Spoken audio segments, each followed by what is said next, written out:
सबसे पहले तो दर्शकों को मेरा नमस्कार। मेरा नाम कुमार गौरव है और आज के लेक्चर में हम लोग लॉज ऑफ एक्सपोनेंट से बेस्ड दो क्वेश्चन डिस्कस करेंगे।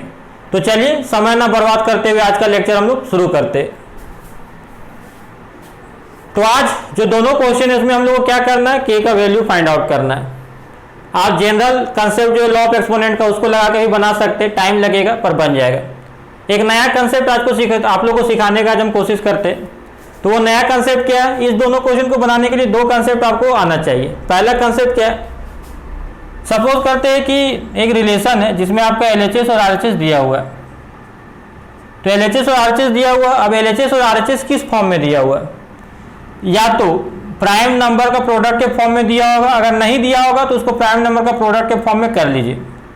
तो जैसे कि एक एग्जांपल के तौर पे लेते हैं, जैसे कि यहाँ पे 2, 3 और 5 और यहाँ पे इक्वल टू यहाँ पे कर देते 3, 5 और 7। तो ये देख सकते हैं एलएचएस और आरएचएस दोनों प्राइम नंबर के फॉर्म में, प्राइम नंबर का प्रोडक्ट के फॉर्म में। अगर सपोज करते हैं यहाँ पे आपका वैल्यू 5 है, तो यहाँ पे आपको दिख रहा होगा यहाँ पे 5 नहीं हो सकता है। यहाँ पे हम लोग देखते हैं कि इधर 2 है पर इधर 2 नहीं है। तो इसका सिंपल सा मतलब है कि अगर यहाँ पे 2 है तो 2 का पावर क्या होगा, 0 होगा, क्योंकि 1 से किसी भी नंबर को मल्टीप्लाई करते कोई फर्क नहीं पड़ता। ठीक उसी तरह इधर 7, इधर 7 नहीं, मतलब 7 का पावर 0 होगा, ये 1 बना दिए। तो 2 का पावर और 7 का पावर यहाँ पे 0 होगा। अगर सपोज करते इस तरह देता है यहाँ पे 2 का पावर p और 7 का पावर q, तो यहाँ पे सिंपल सा बात है कि p और q एलएचएस में है, 2 आरएचएस में नहीं है। यहाँ पे 7 आरएचएस में है, एलएचएस में नहीं, मतलब p और q का वैल्यू क्या आता है, 0 आता। फिर यहाँ पे देखिए 3 का पावर मान लेते हैं यहाँ पे k, यहाँ पे 5 है, तो यहाँ पे k का वैल्यू क्या आता, 5 आता। यहाँ पे मान लेते हैं 5 का वैल्यू m है, यहाँ 5 का वैल्यू 3 है, तो m का वैल्यू क्या आता, 3 आता। इसका सिंपल सा मतलब यही है कि अगर मान लेते हैं एलएचएस और आरएचएस को अगर प्राइम नंबर के प्रोडक्ट के फॉर्म में लिखे या फिर दिया हुआ हो, तो उसमें क्या होगा, दोनों तरफ अगर आप सेम प्राइम नंबर लेते हैं तो उसका पावर भी क्या होगा, इक्वल होगा। तो वही कंसेप्ट का यूज हम लोग यहाँ पे किए। पहला कंसेप्ट ये। अब दूसरा कंसेप्ट क्या है, दूसरा कंसेप्ट जैसे ये 10, ये 10 किससे बनता है, तो 10 1, 2 और 1, 5 से बनता है। मतलब एक में अगर 1 0 है तो 1 2 1 5, एक में अगर 2 0 है मतलब 2 2 और 2 5, इसको भी प्रोडक्ट कीजिएगा तो 100 आ जाएगा। अगर एक में 3 0 है मतलब 3 2 और 3 5 का ये प्रोडक्ट है, मतलब नंबर ऑफ जीरो जितना उतना 2 और उतना 5। अब हम लोग क्वेश्चन सॉल्व करते हैं। पहला क्वेश्चन, तो ये जो कंसेप्ट अगर नहीं समझ में आया है क्या बोलना चाह रहे तो क्वेश्चन से आपको क्लियर हो जाएगा। अब देखते हैं सबसे पहला क्वेश्चन। यहाँ पे आप देखिए तो यहाँ पे k का वैल्यू फाइंड आउट करना है। हम आपको क्या बताएं कि एलएचएस और आरएचएस में कोई भी एक प्राइम नंबर को पकड़ लेना है। जैसे कि यहाँ पे 5 को पकड़ लिया और यहाँ पे m निकाल दो, तो m निकाल के कोई भी एक प्राइम नंबर को पकड़ के वैल्यू निकाल सकते। यहाँ पे जैसे कि हम लोग देखते कि देखिए तो एलएचएस का आपको दिख रहा होगा, एलएचएस थोड़ा बड़ा, आरएचएस को हम लोग थोड़ा सिंप्लीफाई कर दे, यहाँ से 2 डेसिमल हटाए तो यहाँ पे क्या आएगा, एक डेसिमल एक अंक के बाद था तो 1 0 आ गया, 10 आ गया, तो 2 5 जा 10, मतलब आरएचएस आपका क्या हो गया 1/5 का होल पावर k।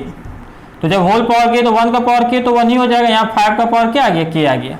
मतलब आरएचएस में आपको क्या दिख रहा है, आरएचएस में आपको सिर्फ दिख रहा है प्राइम नंबर क्या 5। अब आरएचएस में सिर्फ आपको प्राइम नंबर 5 दिख रहा है। इसका सिंपल सा मतलब है कि एलएचएस में जितना भी प्राइम नंबर दिख रहा है आपको, यहाँ 2 के फॉर्म में 4 2 के फॉर्म में लिख सकते, 8 2 के फॉर्म में लिख सकते, 2 2 के फॉर्म में लिख ही सकते। मतलब 2 का पावर यहाँ पे खत्म हो जाएगा, 2 का पावर 0 हो जाएगा, तभी उधर 2 नहीं है। तो यहाँ पे हम लोग 5 को लेते हैं, यहाँ पे चूंकि 5 आरएचएस है मतलब ये यहाँ पे जो होगा यहाँ 5 का पावर ही होगा।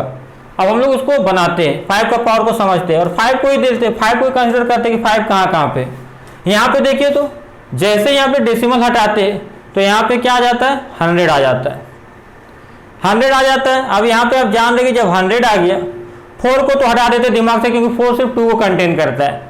100 में क्या है, 2 को 2 और 2 को 5, तो मतलब यहाँ से 2 को 5, मतलब यहाँ 100 का क्या होगा तो 2 को 5 मिलेगा, मतलब 5 का स्क्वायर, ये होल पावर स्क्वायर है। तो यहाँ पे पावर गुना होता है तो 5 का पावर 4, यहाँ पे क्या मिल गया आपको 1 बाई, यहाँ 100 नीचे है तो 1/5 का पावर 4। तो यहाँ पे देखिए एलएचएस में हम लोग लिखे सिर्फ 5 को कंसिडर कर रहे हैं, 5 का पावर 4।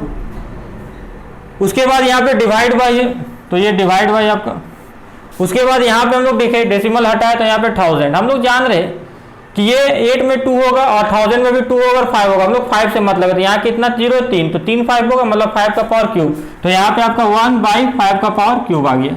फिर यहाँ पे क्या है आपका इंटू है और यहाँ पे आपको डेसिमल हटाइएगा तो यहाँ पे क्या आ जाएगा, यहाँ पे 10, तो यहाँ पे 2 है, यहाँ पे 2 है। अब जानते हैं एक 10 कितना बनता है, एक 5 से बनता है। 5 से मतलब है तो यहाँ 5 है, तो वहाँ पावर होल 6 है, तो यहाँ पे 5 का पावर भी क्या आ जाएगा 6, तो यहाँ पे 1/5 का पावर 6, और यहाँ पे क्या था आरएचएस में 1/5 का पावर k। अब यहाँ पे देखिए, अब डिवाइड जो होता है वो मल्टीप्लाई होता है, तो क्या होता है उल्टा हो जाता है, नीचे वाला ऊपर और ऊपर वाला नीचे। तो 5 का पावर 3 ऊपर चल गया और 1 नीचे आ गया, ये 1/5 का पावर 6, और यहाँ पे 1/5 का पावर k आरएचएस में। अब देखिए तो अब कि नीचे कितना 5 है, यहाँ पे 6 इधर 10 4, मतलब टोटल 10, और यहाँ पे कितना 3, तो 3 हटा देंगे तो कितना बचेगा 5 का पावर 7, तो यहाँ पे आ गया 1/5 का पावर 7, यहाँ पे 1/5 का पावर k। तो जब बेस इक्वल होता है तो पावर भी इक्वल होता है, मतलब देयरफॉर k इक्वल टू क्या हो गया 7। तो यहाँ आपको समझाने में टाइम लग गया है, पर अगर आप डायरेक्ट यहाँ पे ओरली या फिर माइंड से डायरेक्ट कैलकुलेशन करके आप डायरेक्ट 5 का वैल्यू क्या लिख सकते हैं 7 लिख सकते हैं। सिर्फ 5 को इक्वेट करना है, कोई भी एक प्राइम नंबर को पकड़ के दोनों तरफ इक्वेट कर दीजिए। अब देखिए इसको हम लोग डायरेक्ट बनाते हैं सेकंड क्वेश्चन को, इसी कंसेप्ट पे बेस्ड है ये। हम लोग को k का वैल्यू निकालना है। हम लोग जैसे कि यहाँ पे देखते हैं कोई भी एक प्राइम नंबर को जैसे कि लेते हैं हम लोग, जैसे यहाँ पे देखिए, यहाँ पे हम लोग जैसे देखते हैं कि ये क्या है 2000 का पावर 10 है, ये हम लोग डेसिमल हटाए, तो जैसे ही डेसिमल हटाए तो यहाँ क्या आ गया 3 0 आ गया। हम लोग ये तो जानते हैं कि 1024 जो है आपका 1024, जब इसका प्राइम फैक्टराइजेशन आप कीजिएगा, आप जान रहे हैं कि ये क्या है 512, और ये क्या है 512 इंटू 2 लिख सकते हैं, 512 इंटू 2, 552 जो वो 512 सिर्फ 2 से बना है, और ये 2 है। तो आप जान रहे हैं कि इसे डायरेक्ट भी जानते हैं कि या जानना चाहिए कि 1024 प्राइम फैक्टराइजेशन कीजिएगा सिर्फ आपको 2 मिलेगा ऐसे प्राइम नंबर, मतलब इसमें सिर्फ 2 है। इसमें क्या है तो आप जानते हैं इसमें 2 भी है और 5 भी, क्योंकि 10 है, यहाँ पे भी 2 है 5 है, यहाँ पे देखिए 2 और यहाँ पे 5, मतलब 2 और 5 हर जगह है। तो हम लोग 5 को इक्वेट करते हैं, आप 2 को भी इक्वेट कर सकते हैं, कोई दिक्कत नहीं।